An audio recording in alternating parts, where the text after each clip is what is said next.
welcome you all to UNAPO School Chanum, Imphal East, a fully residential school ranked Manipur #1 in All India School Ranking Awards 2023-24 by Education World in Co-Education Boarding School category. Academic session for 2024-25 will begin on 1st April 2024. Registrations are open for classes 4 to 9. Hurry up for registration.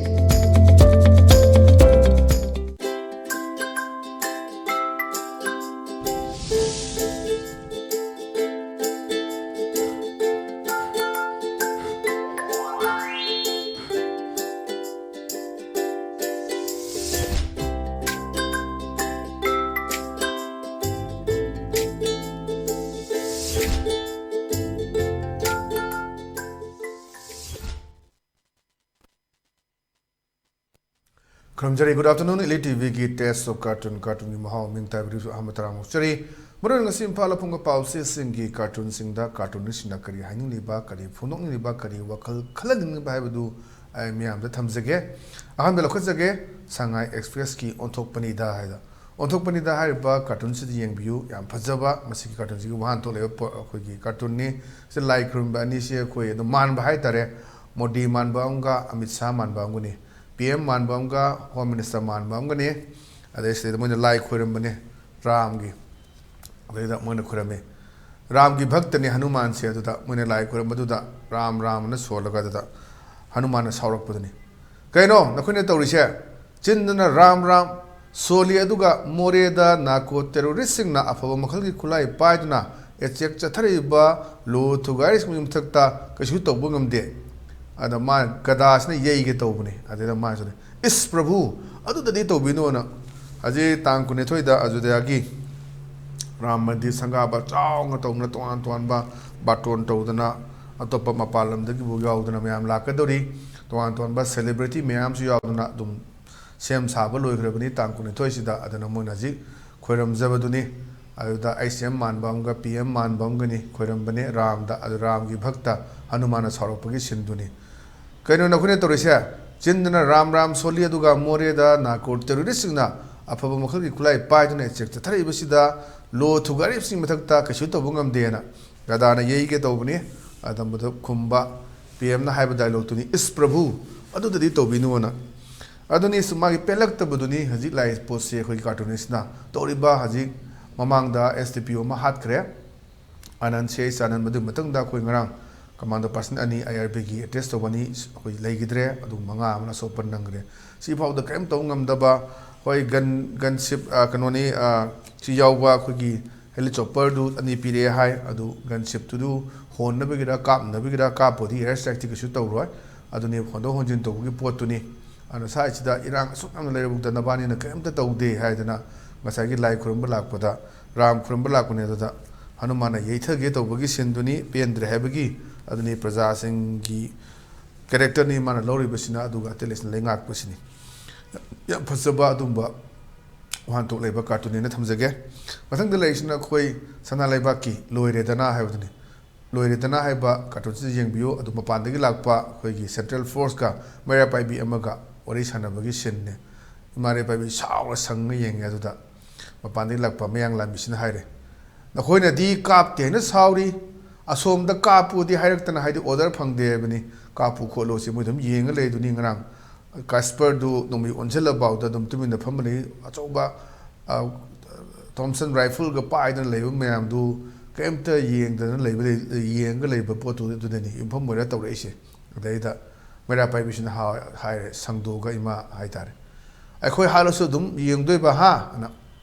adoni sai da di Central Force ni ke do lai no amana tawsu thingda marakta lila yengda o smaji jagoi haine smaji phajai ni habagi moju kap haine moi mamang da bunker sare mateng pange cha thamin ne mayam ni sugnu gi tawkan du da khoi Assam Rifles ta supply da bacha na mayam ma khoi gi adu ma kem du da leiram bagi pora ma laigi baduni ona ton of ni Assam Rifles ta adu mo gi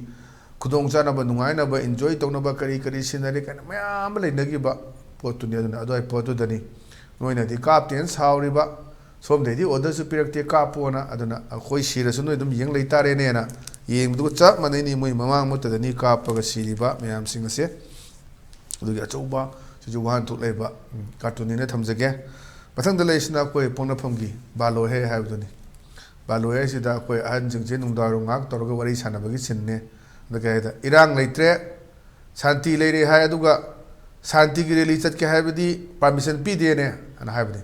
ꯃꯣꯏ ꯋꯥꯔꯤ ꯁꯥꯟꯅꯕꯗꯨꯅꯤ ꯁꯨꯝ ꯁꯥꯏ ꯃꯌꯥꯝꯁꯤ ꯑꯗꯨꯝ ꯑꯍꯟꯁꯤꯡꯁꯦ ꯅꯨꯡꯗꯥꯡꯋꯥꯏꯔꯝꯗ ꯀꯔꯤꯗ ꯑꯌꯨꯛꯇ ꯋꯥꯀꯤꯡ ꯆꯠꯂꯒ ꯑꯗ ꯌꯧꯅ ꯃꯅꯤꯄꯨꯔꯁꯦ ꯁꯥꯟꯇꯤ ꯂꯩꯔꯦ ꯍꯟꯖꯤꯜꯂꯤꯅꯦ ꯍꯥꯏꯅ ꯑꯗꯨꯁꯨ ꯅꯥꯀꯟꯗ ꯍꯟꯗꯛ ꯀꯣꯡꯒ꯭ꯔꯦꯁꯅ ꯁꯥꯟꯇꯤꯒꯤ ꯔꯦꯂꯤ ꯑꯃ ꯆꯠꯆꯒꯦ ꯍꯥꯏꯕꯗꯨꯗ ꯄꯥꯔꯃꯤꯁꯟ ꯄꯤꯗꯕꯗꯨ ꯑꯗꯨꯗ ꯌꯨꯝꯐꯝ ꯑꯣꯏꯔꯒꯅꯤ ꯍꯣꯏ ꯑꯣꯀ꯭ꯔꯣꯁ ꯑꯗꯨꯗ ꯑꯩꯈꯣꯏ ꯍꯞꯇꯥ ꯀꯥꯡꯖꯩꯕꯨꯡꯗꯒꯤ ꯑꯌꯥꯕ ꯄꯤꯒꯗ꯭ꯔꯁꯨ ꯑꯩꯈꯣꯏ ꯁꯣꯅꯥꯀꯟꯗ ꯈꯣꯡꯖꯣꯝꯒꯤ ꯑꯗꯨꯝ ꯈꯣꯡꯖꯣꯝꯒꯤ ꯃꯦꯃꯣꯔꯤꯌꯦꯜ ꯀꯝꯄ꯭ꯂꯦꯛꯁ ꯃꯅꯥꯛꯇꯒꯤ ꯂꯅꯥꯏꯒꯤ ꯐꯥꯔꯝ ꯑꯃꯗꯒꯤ ꯑꯩꯈꯣꯏ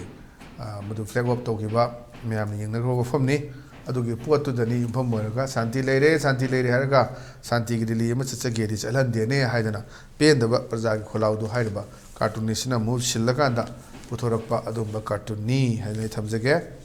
मथंग लेसिना कोई होइलन पाउगी अस लोइरे हाइबदुनी आइदा एमएनए मिनिस्टर से लागा खुंगंग जी लागा हाइरबदुनी अइने पानबदगी लाइरब कोकपा हौरबनी ना हाइबदुनी अदेदा मनसे खुमै सर साना पानबदगी नाकंदा लेबलिबनी से अइने पुक्चबनी हाइदना मा लाइरबदगी पोइब्रा नत्रगना माना लाइरब कोहलेबदि नुंगाय फरे हाइदना पोइब्रा मदुगी वान थोक्सी खतन कंफ्यूजन लई आइसु याम सेंगना पिनिंगिबा मेसेज कइनोना अइना पानबदगी लाइरब कोकपा हौरबनी हाइरे अदेदा साना पानबदगी नाकंदा लेटलिबा अनिसि अइना पोक्चबनी हाइजि करि हाय आथ्रोनो लंसनबदाइसु खरा वाइ पिरिबदा अदुना खंगद्रदि अदुम खंगद्रे अदुनी अदुना लंसनबदि वाइ पिनिंगिबा मेसेज कइनो हाइबसि अदुना माना लाइरब कोले हाइरे अदुगा लाइरब कोहनबदगी इचानी पोक्चरी हाइजि कइ आथ्रोनो अदुना अमयाम अदुम खनबिरो सि मतंग सिमा अइना खरा एक्सप्लेन तौबदा खरा वाना अदुम थोए सिमा थमजगे मतंग द लेसिना खोय इचेल एक्सप्रेस की नैरे हाइबदुनी जेदा खोय मियनी मैफुतिएगा वरे सानबनी मणिपुर की इरांगसिना नोमगी फगलकपदि लाइरदना मिसी मिना हेलकदिसिना सरकारना फरे हाइरिसि कमदौना अना अमजु कुमकपनि हाइदबा यादबगी हाइबगी वानी सरकार सु खोइदौ थिटलबनी एक्शन तरुबदा मुक्सन तागदरा हाइना अना सरकार की लेरिबा वाजबदुनी हजि कार्टूनसिना उरगा फौदोरेसे तौदियाम तौनिंगबा तौरगा मु फतबा तागदरा हाइबा नाजु पेंदबगी खोलाव पेंददनम हाइगिदुनी दका तारदी अखोगी मी सुम सेजलादी आई बौजे लान का पचाकपा यायना चेमिनेसना थमोय सोकपा हेनमदगी हाइगे वफमदुनी अना हजि लेसि सरकारसु तौगेन तौरका नम करी हाइरकदगीना अदुना सेंटर की यका मु येंगदबा यादबगी फिल्म दु लैबा अदुगी फिल्म दुनी अदनी मोजु तौदी तौनिंगबनी हाइबा यादबगी वानी सरकारसु खुद उथिलबनी एक्शन तौरबदा मुक्सन तागदरा हाइदना असिसु याम फजबा मेसेज पीबा कार्टूनी हाइदना आइगी मेकेदगी थमजगे मथंग लेसिना खोय नारोन थौदांगी हवादो लैरांगदो हाइबदुनी मंत्री एमएलए की वारी निसिदी याम चावबा अदुम पिसा याम फंगबा कांबुगी वारी निमान थबैसि कार्टून सिना लुपा करोड़ अमता पियु इपाम चलुगेना अदुना हजिति मंत्री मंडल की नुपी सिंगसिदी मयाम खंगबानी लोइमक उदनर वफमनी कमाइन तवी दुदा प्रोजेक्ट लाइबा तोंगान तोरम सिंगदगी परसेंटेज लौरिबा दगी थिका की करीगी लेरियो मयाम से लोइ पिदबा गाक्तनी हुमांग मना तान मनाते आउना करोड़ गाइस केसु लेते अदुम पिदुना अदेदा माइन पिदुना मंत्री की निपिदुना आई युपाम चलुगे लुपा करोड़ अमता पिरुयोना अदुम ओथोपो याबो पोनी पैसा से लोइ पाइबनिना अदुबो हजिक लेंगाकी कर्मचारी मैम तोलो फंगदबगी मैम अखोय सोशल मीडिया दा लाउरगा थागलगा नुआइदना थागतपा दुम थेंगनै अदुगी फिल्म नि लेइसे अदुना सुनाकंददी मपाम चनबा नुपिना मपाम चके मंत्री नुपिना मपाम चके दि पैसा नुसा दु पिदा यारोइदोइनदो आना साइसदा लुपा करोड़ अमता पियो इपाम चलुगेना असी फजबा वान तोक लै मथंग लेसिना खोय मणिपुर न्यूज़ की दसानी हैदुनी सिदना कमाइन तौगे दा कोई हलनी को वरी सानबनी अदो अमसिना हाय कमाइ हारकेदा लाइरख्रबा पोपी फार्मर नि लुपा करोड़ 10 खक्तंग लई खाय ना ने सैदा लौमी सिंगदो याम लाइरबनी मादी पोपी थाजबनी अदो माइदी बिशाम लेते ये लुपा करोड़ 10 खक लैना अदना ताइ पोती कोई पोपी थाबसना याम चावना सेंदोंग फंगबा अदुना नि पोपी थाबा थिंगुबा अदगी जंगल कोक्थो कुमजी हाइरुबा मदुदगी सावरगा म्यांमार अमदगी मी कोक्सेलगा जी लोन काथरी मैम जी जगह जगह दा अखोइदि ट्रेन तौबोंते केम तौबोंते moi train to myam da pura ka ni kap tha dana adum tori myam chini commando da kap tha rei ba adagi koktruk makta du ni khoi ama legidre adagi ama soe adagi sinam da su ama soe kana haire myam sing sini duna swai si dani ar popi thaw da phacha phajana paire mina khulai je phajana leisel le ngam me sen ngam da ba leitre lupa lising ma pi du lising tara pi gi di loi pirak tamni nongmi maru su watre khulai su watre me amala ba duna ji lep na kap tha rei sini haji phawba mi om di kap tha rei sini kai dinu state ki leire ba the police force myam sing ju ka pa da kap ni ngai leite mo ji lep na kap tha rei ni to na phum kya da gi on kada de la ko pisano do myam khan bi ro ana adu ma message pi ba cartoon ne thamjage mathang da leisna khoi people's chronicle ki ni thursday theater is ana stay da ima myam je saw lak pani ada mantri ma lisna haiba themjali ne mai kwai themjali please don't panic came to work no we have enough forces akoi am sadira marang kaina security forces myam lay calm down in the bio we are still discussing the matter at the highest level aduna khoi ji issue do kan khanari na so na kanda mi sijalak tana tawna khotana taw myam sakya wabino myam akoi madugi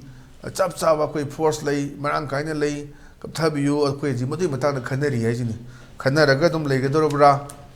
isai sada thula kandani imai bela hari si isai thula kana khangani kaji phauda sai chagi mungda adumba leite lairaba yaudabagi khangdabani mioi ba se lin chiktriba mina lin chiktriba mina lin gi mau khangwai haidana akoi hainaba paipugi pawda leibaduni aduni hauji leiraba situation si praja singi pennaраktaba thama pan sujilaba mathangdadi thama pan suraga tara sujilakadorobani leibse me ahum dagini auna sigi film je leiba sinda cartoon sing na su moi ge wakhal la faureba ihullo prajasin khangan ge na pikraba wan kalam sida puthora kana mayam da toba message ama pinaba yamna thaganingai oiba aduni haidana ai thamjage aunga sigi di ELITETV ki test so cartoon ni mahau matanga se lesson jare meng tabiru singbo ma kana khurum jabolena kane na bya thamgi jari binebirasi